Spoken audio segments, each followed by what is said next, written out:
সবার আগে জানতে হবে যে এই গুরু পরম্পরা ধারায় যে জ্ঞান কার থেকে কে প্রাপ্ত হয়েছে। প্রথমে ভগবান শ্রীকৃষ্ণ ব্রহ্মাকে দিয়েছিলেন, ব্রহ্মা তারপর নারদকে, নারদ মুনি তারপর দেন ব্যাসদেবকে, ব্যাসদেব দেন মাধবাচার্যকে, মাধবাচার্য পদ্মনাভ, পদ্মনাভ থেকে নিহরি, নিহরি থেকে মাধব, মাধব থেকে অক্ষোভ্য, তারপর থেকে জয়তীর্থ, জ্ঞানসিন্ধু, দয়ানিধি, বিদ্যানিধি, এইভাবে জ্ঞান পরম্পরা ধারায় চলে আসছে।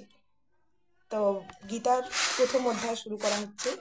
তো আগে মুখবন্ধ মানে ভগবানকে প্রণাম, যেটা ওম অজ্ঞানতিমিরান্ধস্য জ্ঞানঞ্জনশলাকা চক্ষুরুন্মিলিतं যেন তস্মাৎ শ্রীগুরবে নমঃ।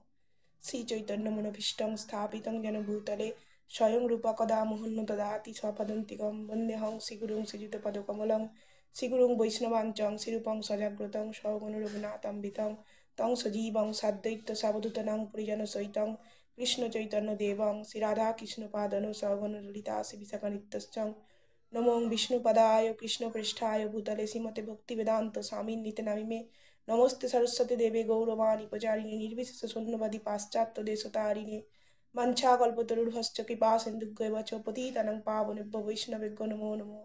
नमो महावदन्नाय कृष्णप्रेमपदायते कृष्णाय कृष्णचैतन्य नाम्ने गौरतिस्से नमो नमो। हे कृष्ण करुणा सिन्धु दीनबन्धु जगत्पति गोपेश गोपिका कान्त राधा कान्त नमोस्तुते। तप्त कांचन गौरांगी राधे वृंदावनेश्वरी विश्वभानुसुते देवी प्रणामामि हरिप्रिये।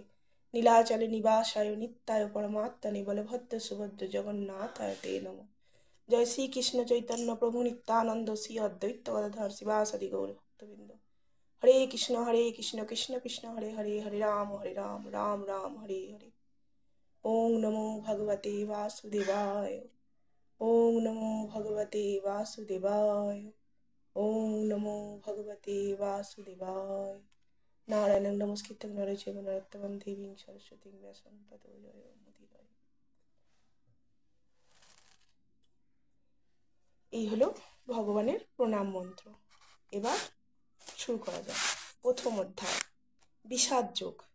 ধর্মক্ষেত্রে কুরুক্ষেত্রে সমাবেদা যুদুৎসব মামকা পাণ্ডবৈশ্বর্য কিম কুর্বত সঞ্জয়। তো ধৃতরাষ্ট্র এখানে বলছেন, ধৃতরাষ্ট্র উবাচ ধর্মক্ষেত্র কুরুক্ষেত্রে সমবেতা যুজুৎসব মামকা পাণ্ডব চ এব কিম অকুর্তব সঞ্জয়। ধৃতরাষ্ট্র জিজ্ঞাসা করতেন, হে সঞ্জয়, ধর্মক্ষেত্রে যুদ্ধ করার মানসে সমবেত হয়ে আমার পুত্র এবং পাণ্ডুর পুত্ররা তারপরে কি করল। ধর্মক্ষেত্র মানে যেখানে এই যুদ্ধটা হয়েছিল, কুরুক্ষেত্র, কুরুক্ষেত্র একটা ধর্মক্ষেত্র। এবার জিজ্ঞাসা করা হচ্ছে যে দুজন তো যুদ্ধ করতে দুটো দল এখানে গিয়েছিল, কৌরব এবং পাণ্ডব। তো কৌরব এবং পাণ্ডবের দল সরাসরি একত্রিত হয়ে তারা কি করলো, তারা কি করতে চেয়েছে এবার জানার জন্য বলা হচ্ছে।